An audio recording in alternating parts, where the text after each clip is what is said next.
This is good. Good morning, Planner friends. Good morning. Welcome back to my channel, or welcome to my channel. This is Cheryl from Planning with Lux, and this is my very good friend, Michelle. We are here to discuss Ruth Conversations, and I'm really excited because we've been talking about this for a month now, so now we're here to get into the nitty-gritty and get all the tea on Ruth, okay? Yep. So we have a couple of questions that we're going to be answering, and then we're just going to be discussing Ruth as we read it in the Bible, okay? So, the first thing we know about Ruth is Ruth was definitely a woman of noble character. And in the very beginning of Ruth, we know that Ruth was married to, I think she's married to Kilion. Yeah, she was married to Kilion. Yes, right? Right. Because Michelle will correct me, y'all, okay? So she would tell me the truth. You need friends that's going to tell you what it's about, okay? So we know that Ruth was married to Kilion. And in the beginning, Naomi. Let's start from the beginning. So Naomi was married to Elimelech, and in their town, in their city, there was a famine. Okay, right. So they moved and they went to, was it Moab? Yes. They moved to Moab, okay, because they heard that that land was more prosperous. But when they got there, they settled, they liked it, and then some years went by. Her sons got married. Right. They got married to Moabites. Moabite women, right? And Moabite women were just another name for like foreigners. They were not of where they were from. Right. And different God. A different God, right. Okay. With different beliefs, maybe I should say it that way. Okay, different beliefs. Okay. So once they married, what was it? Kilion and Mahlon. That was Naomi's and Elimelech's sons. Okay, so they married two women, Ruth and Oprah. I love that name, Oprah. I try to keep pronouncing it that way, so I won't say Oprah. You know? Yeah, I was saying Oprah. Okay, so okay, right. So they married these two women, and then we know like her husband died, Elimelech died, and then 10 years later it says her sons died. It doesn't say how they died. But we know that they died. Because that's not important. Okay. So, when her sons died, Naomi, you can imagine how grief-stricken she was. Mm-hmm. And then she heard that her homeland was doing better. The famine was apparently over. So she decided she wanted to go back to her homeland. Right. Okay. So she told her daughter-in-laws about it, Oprah and Ruth. And initially, they were all going to go together. But then Naomi, she was an awesome woman because she was really looking out for her daughter-in-law's best interests. And she told them, don't come back with me. Stay here in your land with your family. And I'm paraphrasing, of course, because I don't have the scripture right in front of me. But she told them to stay with her family, with their family in their homeland. And not only did she say that, she insisted it. So it wasn't like, but she kind of insisted it, and also gave them blessings. So it wasn't a, in today's time, when somebody tell you to do something, they don't really want you to do it, right? Right. Mm-hmm. But with Naomi, I think it was very sincere, and she was looking out for their best interest. It was no shade intended. It wasn't no shade intended, and I think that's what makes Ruth such a phenomenal person, because even if she had decided not to go with Naomi, it wouldn't have made her a bad person. Right. You know what I mean? Okay. Yeah. So we know that Orpah decided to stay. But before that, the thing that I like that Naomi told them, she was pretty much like, okay, why are you going to come with me? They really wanted to go with her, but why are you going to come with me? It's nothing that I can do for you. If I were to get married and have a son, what are you going to do? Are you going to wait for the son to grow up? Right. You know what I mean? Right. She was like, I'm being real with y'all. Stay here, and maybe God will bless you with another husband, okay? So anyway, we know that Orpah decided to stay, but Ruth was like, no, I'm going to go with you because your God is going to be my God and your people is going to be my people. Okay. Yep. Okay. So they went on, and when they got back to Naomi's homeland, they were met by a woman, and I don't believe it said the name of the woman, but the woman was like, are you Naomi? You know, she was so shocked to see her. Right. And she said, no, don't call me Naomi. Marla. Right. Marla. And Marla meant, was it like, it meant bitter or something like that? I think it was. Yeah. Okay. Yeah, bitter. Mm-hmm. And she's basically saying because she left full, meaning that she left with a husband and two kids, two sons, and she's coming back without that. Mm-hmm. So she said, I'm coming back empty. Okay. So. Okay. Yeah. So, then we know that Naomi and Ruth, I guess they went to wherever Ruth was living, and they're talking about things. Right. And then I guess Ruth decided, we need to eat. So Right. let me go out to these fields and try to, get something to eat, some barley or whatever the crops were. So they're at this field, and Ruth is working in the fields. And because she was a foreigner, I think that maybe the people, from what I'm reading, the people wasn't forthcoming with just letting her get all the good crop.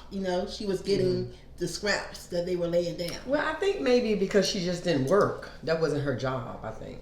Oh, okay. You see what I'm saying? They were working Boaz's field, so I'm assuming that, and this is an assumption, but I'm assuming that the people that go through first are working, right? And so then the people that come through last are maybe people of the land that he allows to glaze the field after whatever's left on the ground already, that they can just take.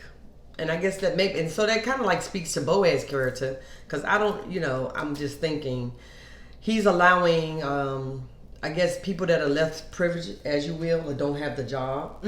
Because think about, how can people just go to his field and take his food? That's true. So I'm assuming the first group of people that goes through work for him, and then he allows the people of the land that maybe are less fortunate and don't work for him, that they can pick up what's left over on the ground. Okay. That's what, and this is Michelle, because the Bible tells you what, part of the story, but the rest of it you can leave up to your interpretation of things like that. Okay. So we know that at some point Boaz saw Ruth in the fields, and he was asking, who is she? Okay. And we know that nothing was said bad about her, but they did tell her she is the woman that came back with Naomi.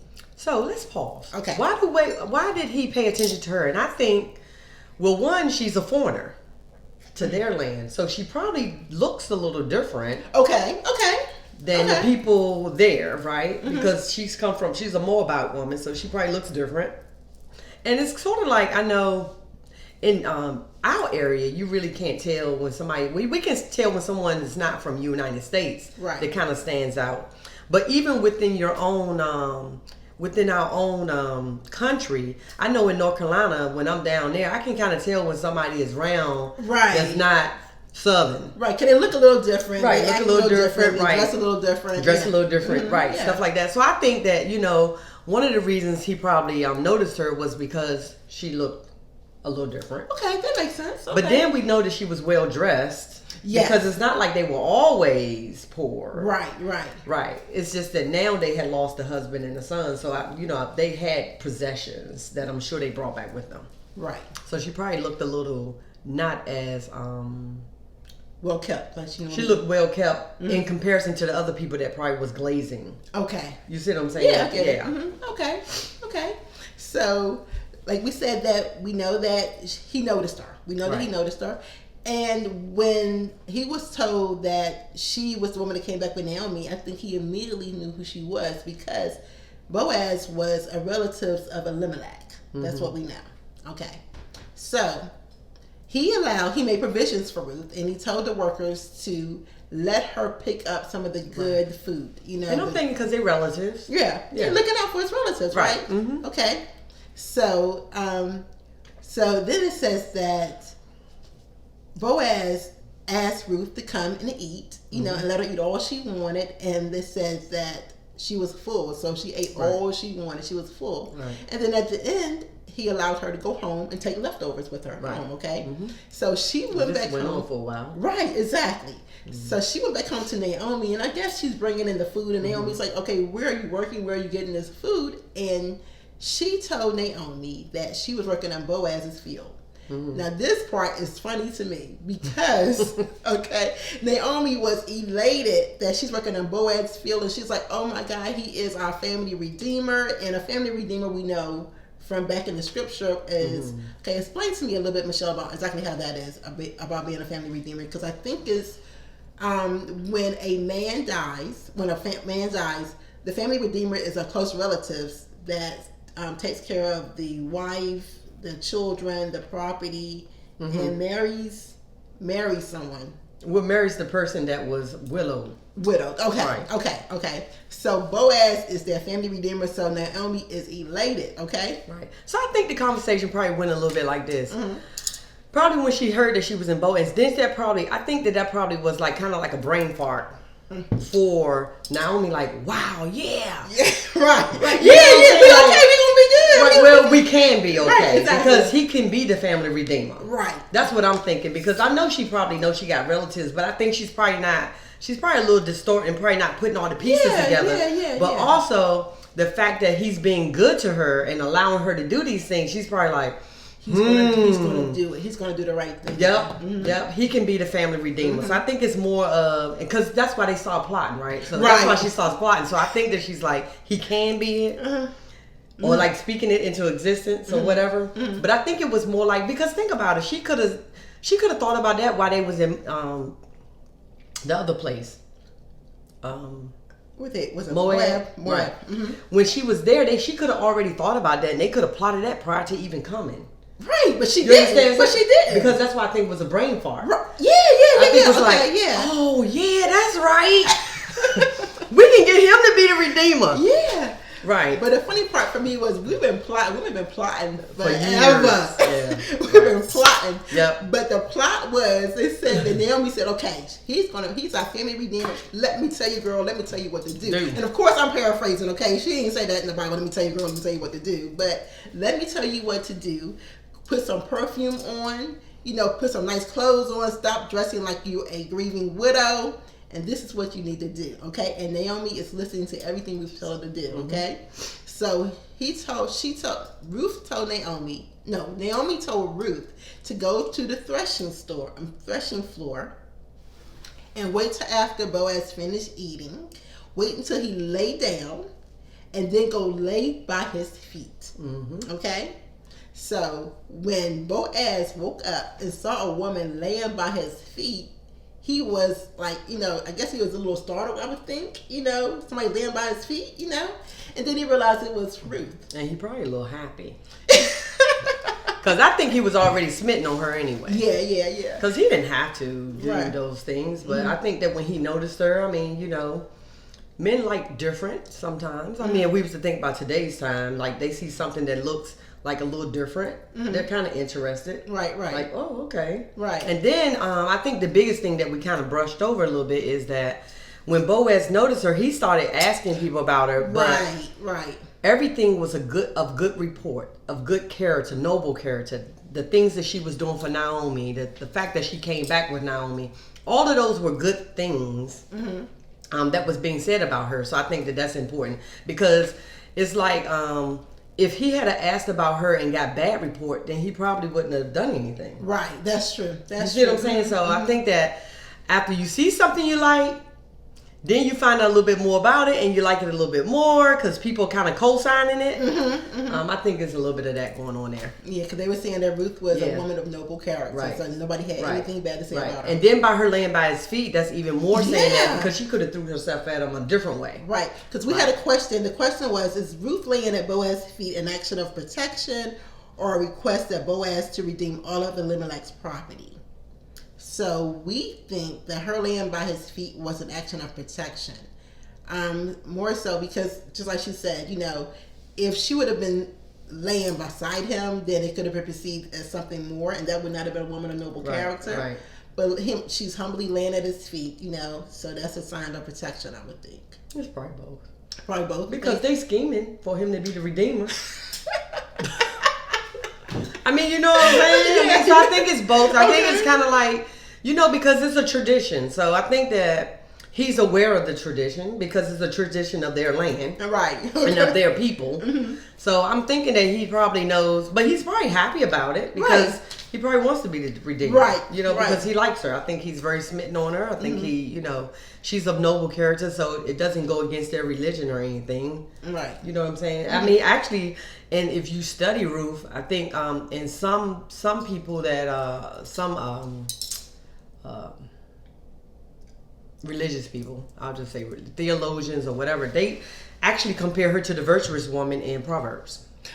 You know what? You're right. Okay. You're right. Yes. I read that. Right. I read that before. Right. Okay. Yeah. Okay. So, I mean, if we think of it that way, I mean, everything about her at this point is all positive. Okay. So laying at her feet added to that. Right. Laying at his feet, added to that. Right. Okay. Yeah. So, So then we know that when Boaz saw her and they're talking, and Ruth was pretty much straightforward. She was pretty much asking him, okay, will you marry me? You know, Right. okay. And Boaz, being a man of noble character himself, told her that he found out that there's another family redeemer. I guess it was someone else that was closer in the line than he was. Yes. So he has to talk to him first to see if he wants to redeem. But told her, don't worry about it. You know, if he doesn't redeem, I will redeem. So I will marry you. Right. Okay. So Ruth went back home. And this again is Boaz already checking it out. I know. So to me, like, right, because Boaz gets this information from a neighbor. Right, okay. That there's another redeemer. Okay. So this is Boaz having those conversations before she even land at his feet. I'm just saying. Right. So he asking people about her and everything because right. he's thinking about it, but he want to make sure he's free and clear to be able to do it. But I think this is an attestament to God, because I think oftentimes God prepared both sides. Yeah. You see what I'm saying? So you got Ruth working in the schemes with Naomi, and Naomi thinking that she's the mastermind, plotting. But then you got Boaz over here asking the neighbors and just asking about Ruth in general. So it's like both things are working. So when they come together, then it works out. So it's another emphasis in the Bible where when he was Saul, and then on his road to Damascus, right? And he Jesus appeared to him and made him blind. Okay. And made him blind and told him to continue to go. And when he get there, that he will go. I think so. This is where I might get a little fishy, but it was one of the disciples. I want to say it was Peter, but I'm not. I can't. My memory is not coming in as clear. But I know it was one of the disciples that he would go to that house. And so this is during the time when Paul gets what is the word? When we transform? That's not the word, like Transformers. But anyway, when he goes from being a Jew to serving Jesus. Because prior to this, Paul was actually on his way to kill folks that were followers of Christ. Wow. Yeah, but Paul was Saul. His name was Saul. So then that's when he changed his name to Paul. Jesus changed his name to Paul when he get over there. But anyway, the point I'm saying all this to say that Jesus not only worked on Paul on the road to Damascus, but he already had worked on the receiver of him as well. Okay. So when he gets there, it's no surprise. So it's sort of like when Ruth gets to Boaz and laying at his feet, God had already prepared him to be the redeemer. Okay. You see what I'm saying? Okay, so yeah. So oftentimes God, he's working both sides of the equation. And that's how I see it, right? Okay, so he's worked that side with Naomi and Ruth, but he's also and Ruth is following Naomi's God, and she's godly woman. Right. She's doing all, of noble character. Right. She's doing all the right things or whatever, and then they plotting over here. But also then you have Boaz, who is already seeking and asking questions. So I believe, and this is Michelle, that God is preparing both of their hearts and preparing both of them so that when they come together, it's already a good thing. Okay. Because that's how God works. That is how God works. Yes. That is how God works. Okay. So, wow, that was good, Michelle. See, aren't we happy we have Michelle here on the channel, y'all? Okay. So now we know that, he's finding another redeemer. So the next morning, Boaz goes and finds the other redeemer. We know he goes like in the town area, okay? And we know that he asked for a lot of witnesses to be around, okay? Yep. I guess he want to make sure that whatever goes down, he knows it's recorded. It's recorded, right? So there won't be no problems later on. Okay? And we do those things in court today, right? But probably there is in the middle of the town, center of the town. Okay. I'm thinking. Okay. So he talked to the other redeemer. We don't know who the other redeemer was. We just know he was a relative. Okay. And he was closer. Right, closer than Boaz. Because that's how it works. It's the next in line. It's sort of like next of kin for us. When there's a death or something, the next of kin take on all of the responsibility. Okay. If you haven't nominated anyone, your next of kin would be the person that handles all of that. Okay. So I think it's the same thing here. The next of kin is the person that becomes the redeemer. Okay. Unless they don't want to, then it just keeps going down the line. Okay. So we know that when he initially brought it up to the Redeemer was like, okay, great, yeah, our Redeemer. I'll redeem the land. He was interested in the land. Okay? Right. He didn't know nothing about Ruth yet. Right, exactly, because he didn't do any research, okay? I guess he didn't know about it, okay? But when he found out, when Boaz let him know that you will have to marry Ruth, the Moabite woman, then he backed out. Right. And he was like, well, no, I can't redeem it because, how did he say this? Because if he redeemed her, it would mess up his own estate. Yeah, so he said basically, if I were to redeem her, and he said if I were to marry her, because that's part of the redeeming, if I were to marry her and we would have a child, then I take the chance of losing an inheritance. Okay. And I think inheritance in this sense is talking about legacy maybe, because I think the rule is that the oldest child, the oldest son actually, gets the land. So then if you have another kid by this woman, now it's the oldest son on this woman. So now I think the inheritance will have to be split. Okay. And maybe he just didn't want to do that. Because now it's split up between two families. And I think also, this is something they don't really talk about. And the Bible's kind of like this. They just focus in on what's the important message. But I think also, and we didn't go and study the people in the land. So we didn't study that. We're just basically getting this from the chapter. Right. But I'm assuming that he still has his wife. Okay. So can they have two wives? So apparently maybe they can, but if they do, I think that automatically splits because you have to be able to take care of her household as well as your own household. Okay. So I'm thinking that that's automatically a conflict for him not wanting to do that. And then also then your children, you have to make sure that her child and then his other wife's child. So I think that's what he's talking about in to lose the inheritance. I think it has to do with the split of the land and the money. Okay. And he's not willing to do that. He's not willing to do that. So this part was very interesting to me because he decided that he did not want to redeem Ruth. Then they had to remove the other redeemer, removed the sandal and gave it to Boaz. So that's a sign of saying, okay, here, I'm giving this to you. Yes. Okay?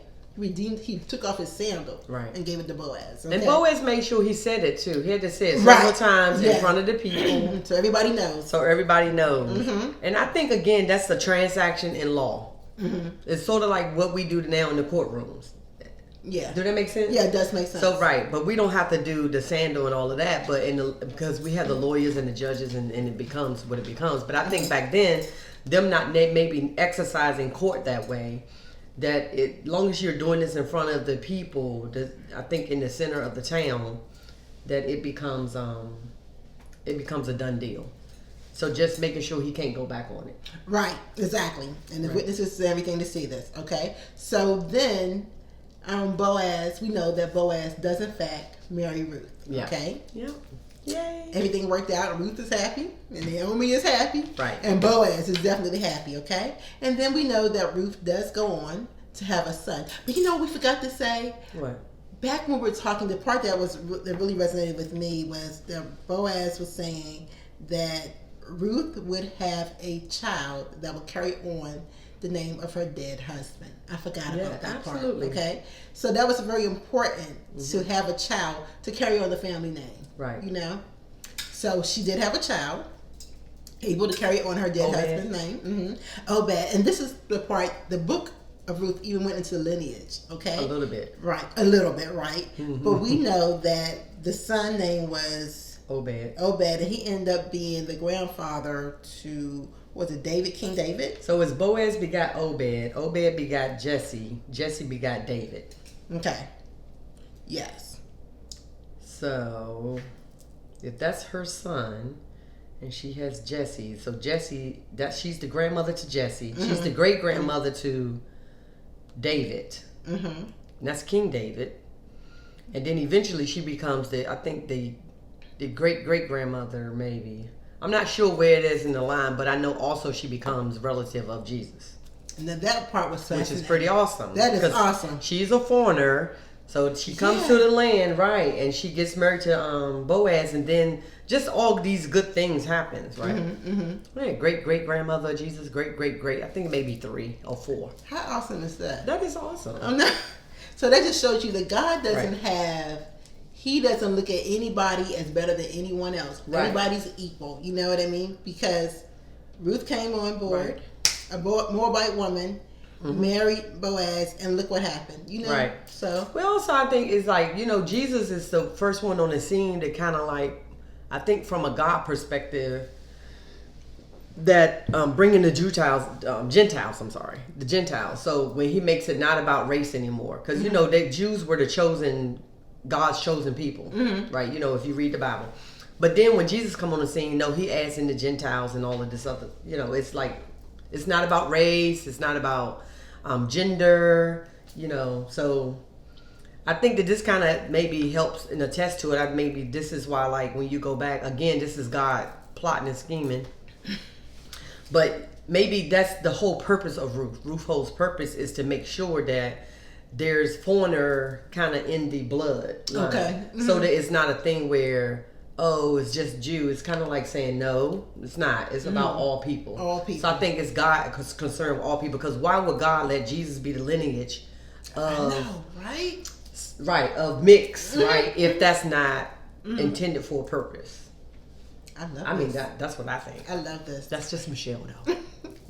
I love this. I really enjoyed the book of Ruth. Yeah. This was an awesome story. I'm really happy because, like I told y'all before, I've read some chapters of Ruth, well, some scriptures in Ruth, but I've never ever read the entire book. Right. But I thoroughly enjoyed it. And Michelle, thank you so much for coming on board. And y'all, I got my mic on this time, so we got it done right.